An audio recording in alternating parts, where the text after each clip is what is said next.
Hola a todos. Vamos a empezar con el primer sorteo de Aniturri. Para empezar, deciros que ayer no pudimos grabar el vídeo. Disculpen las molestias. En primer lugar, empezaremos con el segundo premio, el queso y el vino. Buena suerte. Kaixo guztioi, Aniturriko lehen zozketaren irabazleen zenbakiak aterako ditugu. Hasteko atzo ezin izan genuen bideoa grabatu, eta barkamena eskatzen dizuegu.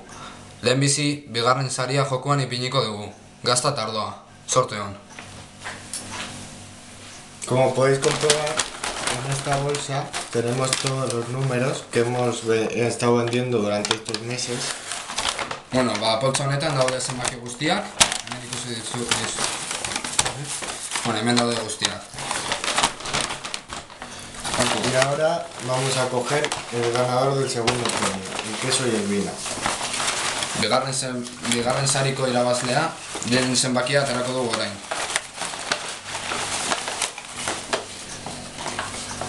Y el ganador del segundo premio ha sido el 728. Bueno, zorionak irabazleari. Hau izan da bere zenbakia, 728 barkatu. Hori, zorionak, benetan. Y ahora continuaremos con el primer premio, el cordero. Bueno, orain, lehenengo sariko zenbakia aterako dugu. Hau da, arkumea. Sorte on berriz guztioi. Mucha suerte a todos otra vez. Voy a devolver otra vez la bolsa.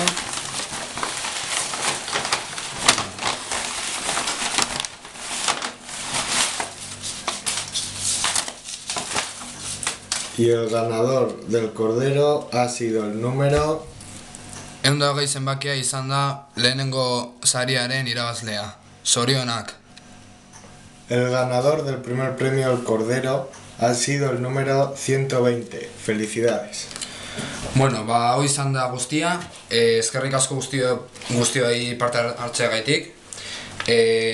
Zorionak, benetan berriz, irabazleei. Bueno, gero arte. Agur. Bueno, pues esto ha sido todo. Gracias por participar en el sorteo y felicitaros a todos los ganadores de los premios. Agur.